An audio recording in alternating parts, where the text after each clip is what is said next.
فخور بإسلامي فمنه ارتويت أنا الظامي.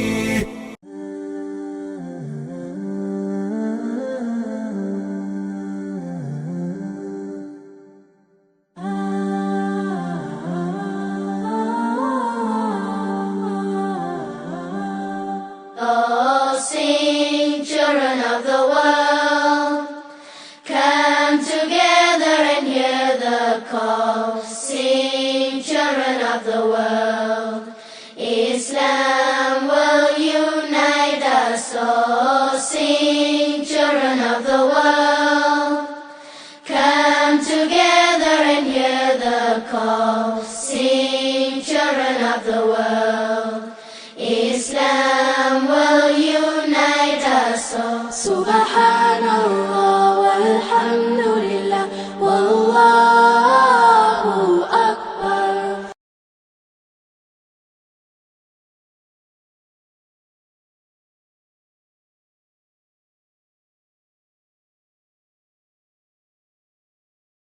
Cette Bible soutient que Jésus n'a pas été crucifié, le Vatican est sidéré. Cette Bible a été découverte et gardée secrète, en 2000 et contient l'évangile de Barnabé, un disciple du Christ, qui soutient que Jésus n'a pas été crucifié, qu'il n'était pas le Fils de Dieu, mais bien un prophète. Qui était Barnabé? Barnabé, c'est un nom hébreu, araméen, qui signifierait fils de prophète,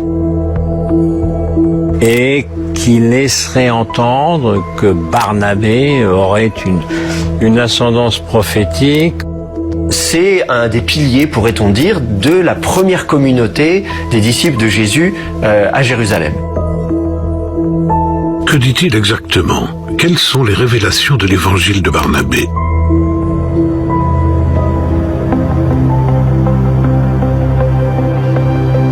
Il nie la crucifixion de Jésus et précise que Judas est à sa place sur la croix. Il nie Jésus comme Messie et dit que Jésus annoncerait l'arrivée du Messie en la personne de Mahomet. Enfin, il nie la divinité de Jésus car il rejette la Trinité. Dieu est unique et ne peut être divisé en trois. Cette Bible soutient aussi que l'apôtre Paul est appelé l'imposteur, que Jésus a fait son ascension tout en restant vivant et que c'est Judas Iscariote qui a été crucifié à sa place. Authenticité selon les rapports, les experts et les autorités religieuses, à Téhéran, insistent sur le fait que le livre est un original. Il est écrit avec des lettres dorées, sur du cuir relié et il est écrit dans la langue araméenne, qui était la langue parlée par Jésus. Le texte principal maintient une vision similaire à celle de l'islam, contredisant les enseignements du Nouveau Testament de la chrétienté. Jésus a aussi prédit la venue du prophète Mahomet, qui a fondé l'islam, 700 ans plus tard. Rappelons que depuis la disparition de Jésus, tous les chrétiens étaient persécutés par l'Empire romain en place. Comment cette sélection a pu être possible?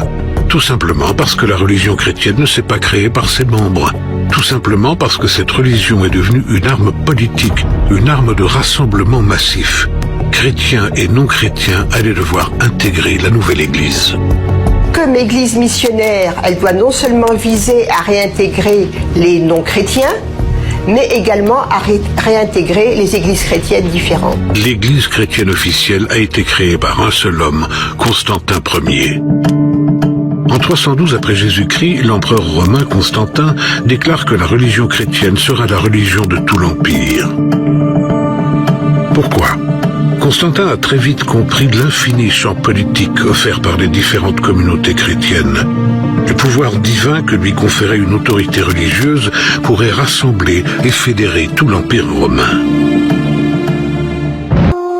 Plusieurs croient que, durant le concile de Nicée, l'Église catholique a choisi la forme qu'aurait la Bible, omettant l'évangile de Barnabé, parmi d'autres, et favorisant les 4 évangiles que nous connaissons aujourd'hui.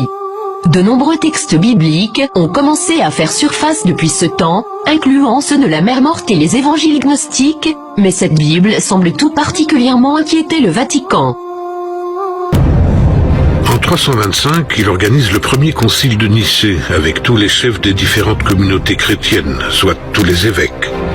Constantin officialise une religion unique, l'Église chrétienne. Toutes les communautés ont dû accepter, se résigner. Ceux qui croyaient en d'autres textes ont été persécutés. L'évangile de Barnabé aurait pu faire partie de ces textes interdits, car il réfute le contenu des textes anciens, la sélection arbitraire née sous l'impulsion de Constantin, l'empereur tout-puissant. Donc un évangile canonique, c'est celui qui va être officiel. Donc c'est quelque chose qui est fiable, quelque chose qui constitue la norme. 4 évangiles retenus, pas un de plus. Pourtant, des dizaines, des centaines de récits de la vie de Jésus existaient auprès des différentes communautés chrétiennes. C'est difficile de tous les comptabiliser. On en connaît plusieurs dizaines, il y en avait peut-être d'autres davantage. Et c'est vrai que ça peut paraître surprenant que seulement 4 aient été retenus et les autres aient été écartés. Ils n'ont pas seulement été écartés, l'Église a entamé une véritable purge des autres textes devenus non officiels. Pour éviter leur destruction, beaucoup de ces textes ont été cachés. C'est pour cela qu'on les appelle les évangiles apocryphes. Apocryphe, ça veut dire caché, secret. C'est un évangile qui a été mis à l'écart, qui a été tenu secret et donc qui ne constitue pas la norme. On ne retrouvera qu'une partie de ces textes, les derniers au XIXe et XXe siècle en Égypte.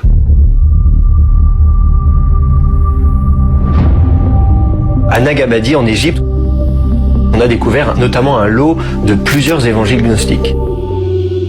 Lorsqu'il a fallu unifier toutes ces communautés, il aurait été trop difficile de les réunir sous une seule bannière.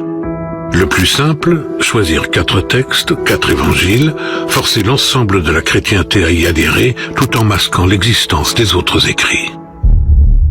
Tout au long de l'histoire du christianisme, on entend parler de plein de groupes, des hérésies, comme on les appelle, puisque c'est écrit par l'Église catholique ou par l'Église officielle. Et on a retrouvé 0 écrit, alors qu'on a des témoignages. À la fin du IVe siècle, l'Église a décidé de ne conserver que 4 évangiles, attribués à Matthieu, Marc, Luc et Jean. Ces évangiles sont devenus canoniques, c'est-à-dire officiels. Les évangiles canoniques, ce mot canonique vient d'un mot grec, canon, c'est-à-dire la base en grec. Et la question qui se pose est qui ? Qui a pu prendre cette décision d'unifier de force toutes ces communautés ? L'Église chrétienne officielle a été créée par un seul homme, Constantin Ier. Pourquoi ? Tous ces évangiles-là, ils ont disparu parce que l'histoire est écrite par les vainqueurs. Qu'est-ce que cela signifie pour les religions chrétiennes et ses adeptes ? Quelque chose d'inconfortable. Le Vatican a demandé aux autorités turques de pouvoir examiner le contenu du livre. Maintenant que ce livre a été découvert, accepteront-ils cette preuve ? Ce livre de cuir aux lettres dorées pourrait bien être une Bible datant de plus de 1500 ans. Le manuscrit a été redécouvert en Turquie il y a peu, après avoir été saisi en 2000 lors d'un coup de filet contre des contrebandiers. Il sommeillait depuis 12 ans dans les placards de la justice et pourtant il pourrait bien s'agir d'un vrai trésor, car il est écrit en araméen, la langue de Jésus.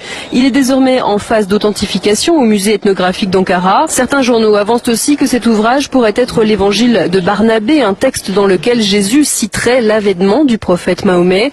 Quoi qu'il en soit, le manuscrit a été placé sous haute protection.